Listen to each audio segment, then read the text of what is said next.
All right, man. Welcome to Flying High with Cam. I'm excited, bro. We just took off of Falcon Field. We did what they call the Gecko 2 departure northbound, and we're about 500 feet off the ground, doing a little over 100 miles an hour. But I'm looking over the valley here. There's over 5 million people in Arizona, and I truly believe you're the baddest guy in town. I'm serious, man, and I know you laugh, and that's what's funny because, correct me if I'm wrong right here, okay? The baddest guy in town, or the baddest guy in the room, is not the loudest guy, and it's definitely not the biggest guy. And that's who you are, man. And so, what's cool, I'm excited to get into the stories. I think overall people are extremely fascinated with what you do. You've been on SWAT for over 15 years now, right? And dude, there's just something about that flat black, huge armored truck coming down the road with dudes hanging out of it. So I'm excited to have you tell some of the stories right now. But before I get into that, one thing that I admire about you, I've known you for probably over a decade now. My wife and your sister are best friends. Yep. And as I was preparing for this podcast and for this interview, I went back to your Instagram page. And as a business owner that has always struggled with that work-life balance, and we were talking a little bit about it before, as I looked through your page, it was awesome for me to see that, like, there's two things you care about: your wife and your kids. He's all about his family. And so the question became, like, is it because of the line of work that, like, you have this extra emphasis of the low amount of time that you have with your family, or what makes you, like, so passionate about, like, your kids and your wife that you're posting, like, literally everything about them? Well, I love my family. That's my world, right? I go to work, I do all that fun stuff, but when I go home, that's my happy place, and that's where I want to be. And so, you're right, being on the SWAT team for the last over 15 years, it's hard. It takes a lot of time away from my family, and I don't get to see them as often as I can. So when I do get to be there, I want to cherish every moment with them, and be with them, and be present with them, and love them as much as I can. Because we are so busy, and I was constantly getting called out and constantly gone. So when I'm home, I want to be home and be with them. Was there like a time, because I was thinking about this the other day, and I don't know if it was because we were doing this podcast, but I make sure I kiss my kids before I leave in the morning. But I don't have that thought, like, I might not come home. Like, it's 1 in a bazillion chance that with me being in a lifted diesel truck that I'm going to get in a car accident and die. But you're literally running into buildings and houses where people are just, like, randomly shooting. And so, like, was there ever a time, a story that you were like, dude, like this, like that kind of changed and made you realize that? Because a lot of people, right, they have to lose something in order for them to appreciate it. So did that happen with SWAT, or was there a story that kind of draw that out of you that was like, dude, like, I really might not come home, or like this was too close of a day? And in the past, since I've been on the team, there's lots of stories where you get faced with some crazy stuff, getting shot at, having to get in shootings, and dealing with the worst of the worst people out there. But I try not to keep that in the back of my mind, because if I focus on that all the time, that's all I'll focus on. So I focus on what I do for work, and my training, and all the stuff that goes into it, and the practice that I do to become better. So I try not to keep that, hey, I could die today, in the back of my mind. Because if that's what you focus on, that's my... Yeah. Dude, look at these wild horses right here. I know, I love this. So this is the Salt River. I want to go up around the lakes here, go up over Saguaro Lake, over Canyon Lake.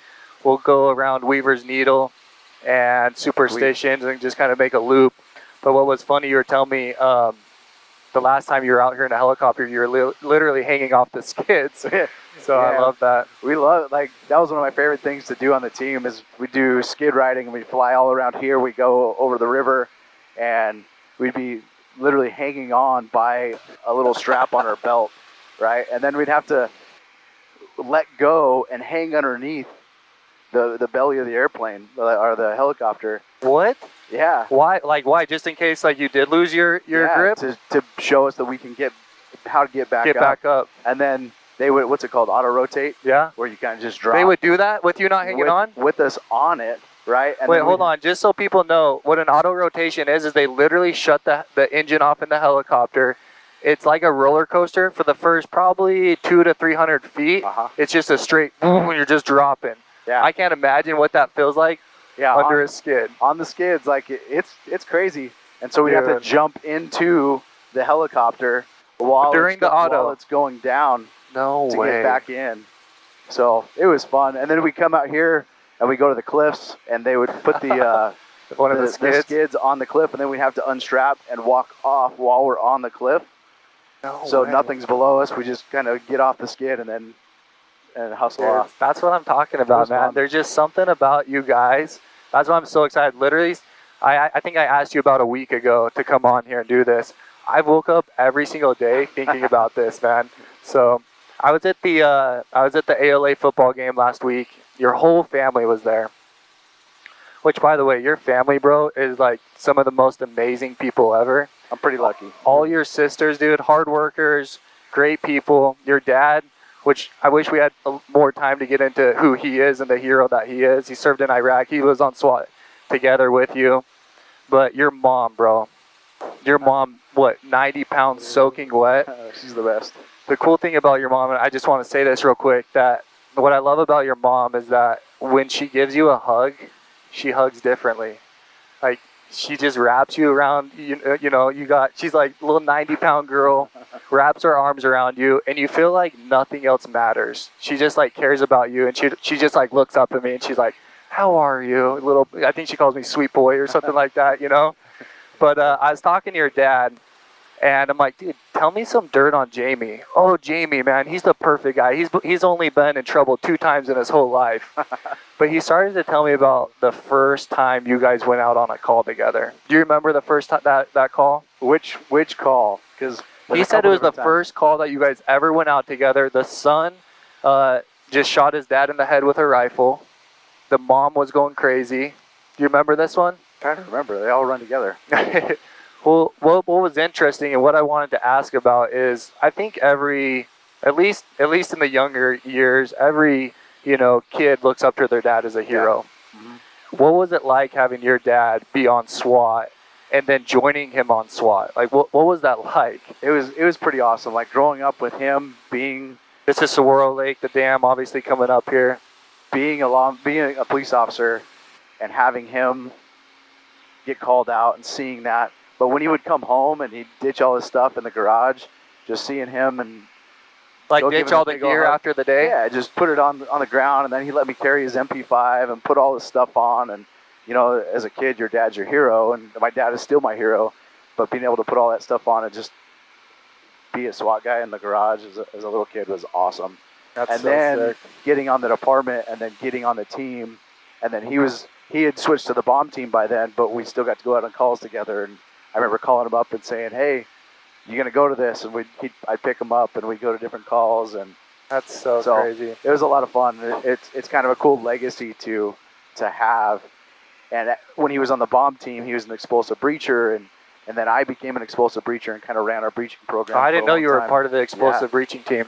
Yeah, so breaching has kind of been my passion for a long time, and being able to be like my dad and see some of the charges that he did back in the day, and then comparing it to what I'm doing now.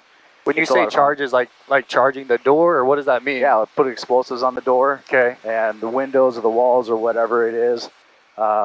So, yeah, we place those on the door to break the door down to get into. So that's what he was talking about. He's like, I'll never forget. I think is there 4 or 5 men in a line when you breach a door? Usually a stack of 5, 6 dudes. So he said he was there, and you were on the perimeter. And he's like, all I could think about is, I hope, because this son apparently was just like randomly firing off this rifle in all different directions.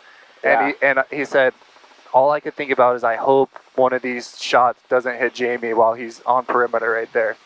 And I was just like, dude, what world are these people in that they're there together, but what are your nerves when you go out to a call where you have this active shooter that really doesn't care about life, right? Like, he doesn't care if he dies. He probably knows he's going to die.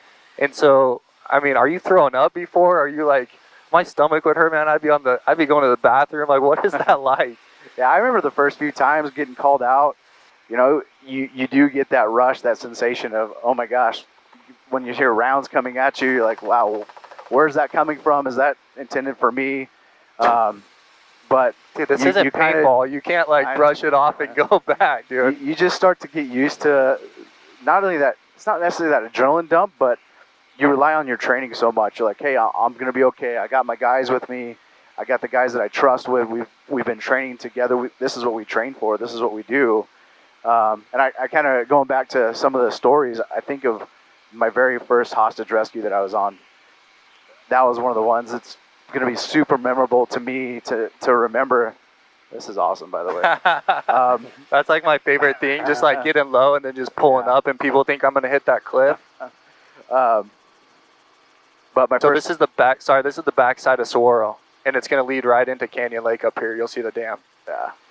My first hostage rescue, we were actually at a search warrant for marijuana. Back when we cared about marijuana. Okay. We got 2 truckloads of dope out of this house. We're sitting debriefing the call, and a call comes out right around the corner for a dude holding his girlfriend hostage with a knife to her throat. So we're like, hey, let's go. So we go over there, and sure enough, as we walk up, he's got a knife to her throat, yelling and screaming. And nobody had a shot at that time, so we immediately set up a hasty rescue team. What's that? What's a hate like? So we had the first few SWAT guys that got up. We lined up. We stealthed up to the door, and from the time we went on scene till the time we made entry, I think it was less than 2.5 minutes. So we were there. We made entry, and you know, my heart was racing. It's the first time that I basically get called. This is one of the first calls. This is my very first hostage rescue. Okay. So I've been on a couple years, and it takes a couple years to be able to get on entry. And now I'm on entry with all the senior dudes going in on this hostage rescue. And we break in the door. The dude sees us, and luckily he was smart enough, dropped the knife, and then ran back to the back of the house. So we don't know if he's going to get a gun. We don't know what, like, he's trying to set up an ambush. It's the ultimate cops and robbers like game as a kid, bro. Yeah. So we rush in, we grab her, and there's no reason to push on now because we have our mission objective. We have our hostage, and we bail out. And so now it's a barricade. So now we start shooting gas in and stuff like that. So that one was awesome. That's cool. And then the best part about it is after a while he came out. We ended up setting up across the breezeway from his apartment in another apartment, sucked back, and I had a 40mm launcher, which is big round rubber bullet. It hit you like a 110-mile-an-hour fastball. He steps out on the landing, doesn't see us, and it's flipping off our armored truck for whatever that was going to do. Bro. And so then I just start pumping him with the 40, and I hit him 5 times as he's running back. And as he's running back into the apartment, we tackle him and take him into custody and stuff. And that was my very first hostage rescue, and it was awesome. That was one of the ones that definitely got my blood pumping because that was the first one that I got to go on entry on, a crisis entry like that. It was awesome. That's crazy, man. You talked about training, and I want to talk about your new company because that's important. And one of the things, as you know, I mean, if you're going to expand and you're going to create opportunities for other people, you have to have a great training method in place. You've had me out to a couple of your guys' training situations I got to pose as just like a hostage, right? Which is so cool.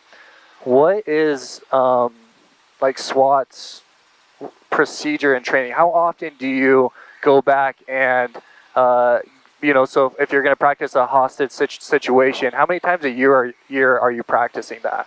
With our team, luckily with us, we were a full-time team, so that's all we did. Every day. A lot of agencies around the valley, around Arizona, around the country, the majority of them are part-time teams, so they're patrol. They only get to train a couple times a month. We were lucky, and we tried to train at least every day.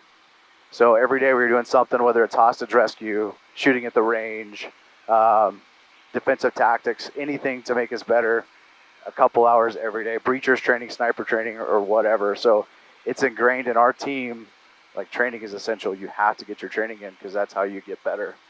So yeah, and I love the repetition. I just I haven't done it in my company. We're almost in business for 14 years now, and I finally came up with a 6-week rotating schedule for each department to follow every 6 weeks, so that topic gets rehearsed every time, and that probably isn't even enough. And so that's why I wanted to ask you that. But it was cool. The one that I got to go to, Lexi's probably too young. That's what's funny. But do you remember that movie Speed?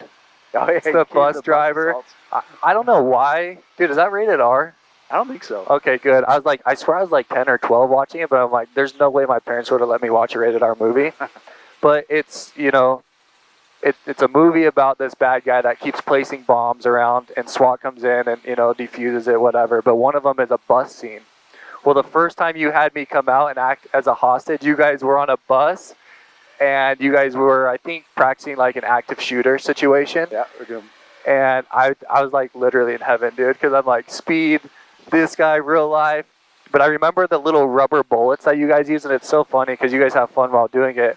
I don't know if you call it a simulation, or like the training period would be over, and then like one of your guys would like cap the other guy real quick because it like still hurt. I'll tell you about that.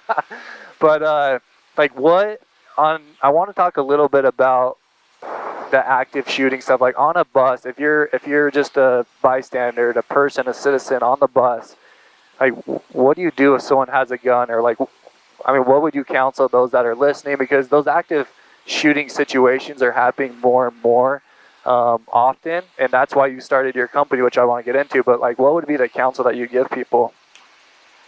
Like one of the big things that I try to convey when I'm teaching classes about active shooter stuff to businesses and schools and whatever is you can't do nothing.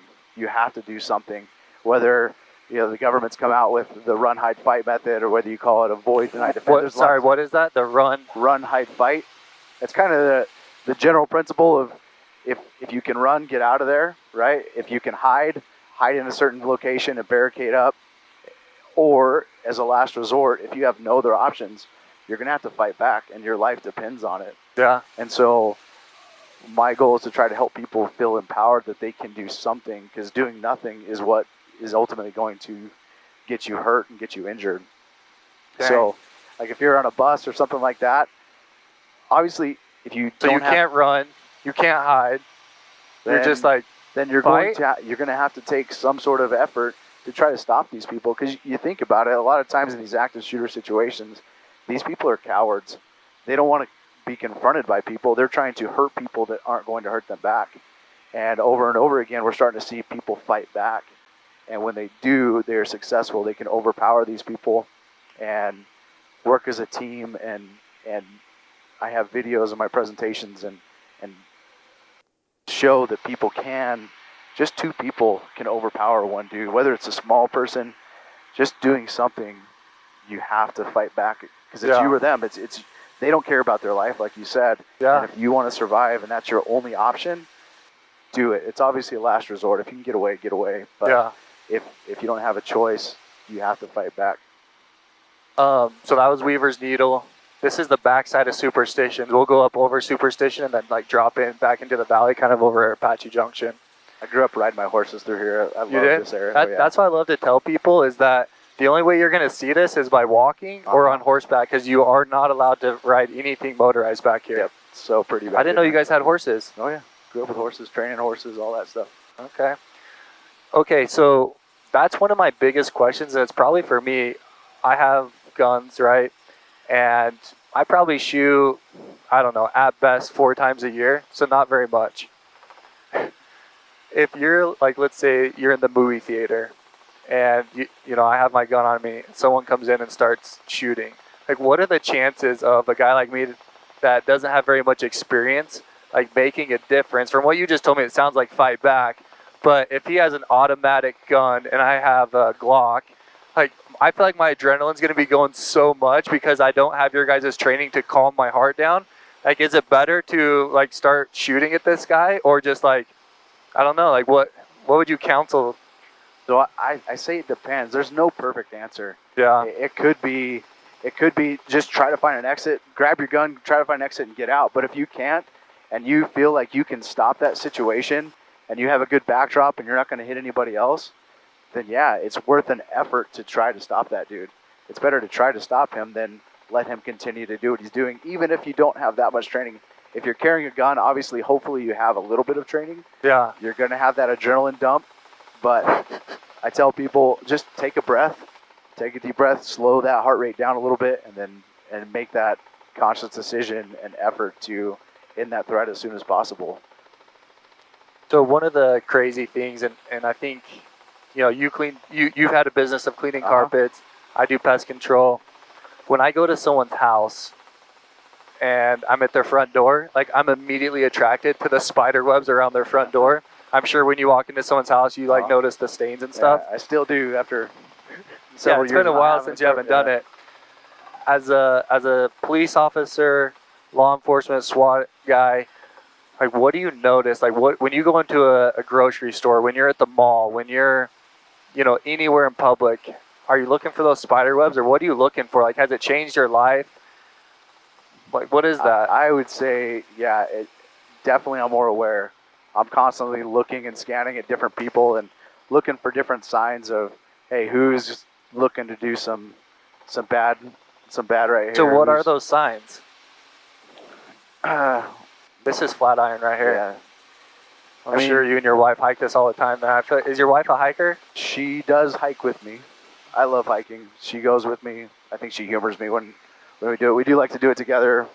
We actually hike over at the Wave Cave a lot. Okay, yeah. Hike back over in here. But some things to look for. Just look for people that are acting suspicious. A baseline of what normal people look like when they're walking around a store. But if you see people's head on a swivel, or you see them like the way they're holding their waistband, or acting like they're trying to hold a weapon, you can look for things like that. People that just like fidgety, look out of place. Yeah. Right? And so I'll tend to keep an eye on those people. And I think it drives my wife crazy, me constantly looking around for. Dude, I want you by my side all the time, bro. Like I said, you're the baddest guy out here, man. But yeah, if you just how often are you noticing those sketchy, like is it a lot? Like, dude, this guy's not up to any good. Depends on the neighborhoods I'm in. Yeah. But it does happen, and trying to be more aware of what's going on will definitely put you in a better position, and having that situational awareness to see people that don't look quite right, that are acting a little suspicious. There's lots of signs that you can notice, but as a normal person, just looking out and be like, yeah, that guy does not look like he fits in here. Yeah. Will let you be a little bit more aware. So you think people are inherently like good or evil? People are inherently good. Yeah. A lot of cops get jaded for. We see the worst of the worst. We see the worst people on their worst day all the time, and so they get jaded thinking that this is how everybody is. But it's not true. Like, the majority of people is still good. The majority of people still want to do good. And so that was a good thing. A good example that my dad had with me is that people are still good, and even though you deal with the worst of the worst, I can totally see your parents be like, Jamie, they're good people, man. Just love them. Yeah, for sure. So let's talk about your new business, man. It's Valor Threat Protection and active shooting. Yeah, or so active shooter. Valor Threat Protection. Okay. And so one of the things that I noticed over the course of my career, and especially the last few years teaching active shooter to law enforcement, hostage rescue, all this stuff, and looking at statistics of active shooter events that have happened, law enforcement tries to get there as fast as they can. Okay. But they don't always get there fast enough. That was my question. What is the average response time? What's the goal? So the statistics out on active shooter events are that 70% of the time they're over in 5 minutes or less. Dang. And there's no way you guys are getting there, because it's not like you're like firefighters at a station ready to go and you have this, small boundary. Is it like the movies? Like you guys are all over, you get this call? Everywhere. Okay. And you got to wait for the call to come in, for the violence to happen, then the call to come in. And then it takes a couple minutes for the dispatchers to get dispatched to us. So by that time, the violence is usually over. And so when we respond, very rarely do we get in a gun battle with those people. So my goal with my company is to take my active shooter training not away from law enforcement, but to show businesses and schools and stuff and just regular people that they can be empowered to do something during that time to save themselves.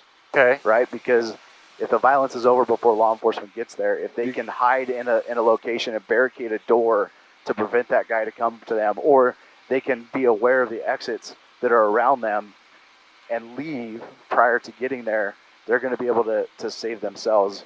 Because like I said before, doing nothing isn't going to save you. You Yeah. have to do something.